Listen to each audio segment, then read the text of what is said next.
镜头来中国广东即马嘛咧落大水雨咧做大水，已经有造成4个人死亡，超过5万人有路无厝。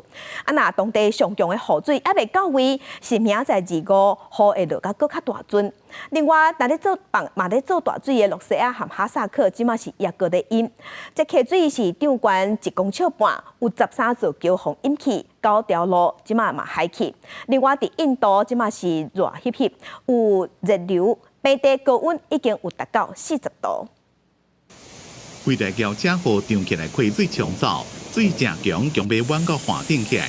伫广东省永德市汉江镇大范围做大水。救援人员用手拎船把人救出来。最深的时候，水深是超过3米，这里的水位开始缓慢的下降呢。到现在大概是下降半米左右，大概是8000多户，超过3万人。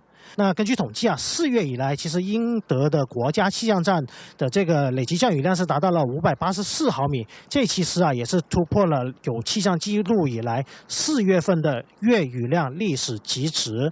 广东拄到这100年才一遍的强降雨，已经变做重灾区。不过这个唔是上关键的时刻。气象专家提醒讲，24到26，江南、华南还有贵州等所在会出现强烈的对流天气。25将会是这边雨水上强的时阵。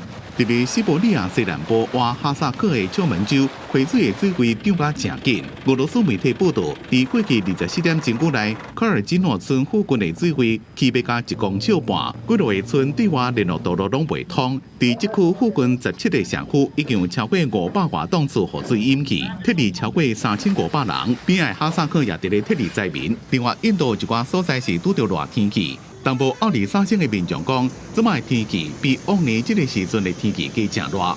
पानी बहुत सारा पे रहे और बाकी धूप को देख के निकल नहीं रहे 4-5 बजे बाहर निकल रहे。马拉哈什特拉邦、古查拉底邦、奥里萨东部等部分城市温度已经超过40度。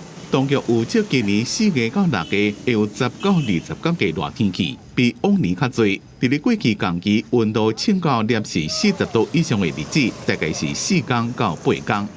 公司新闻吴文玲编辑。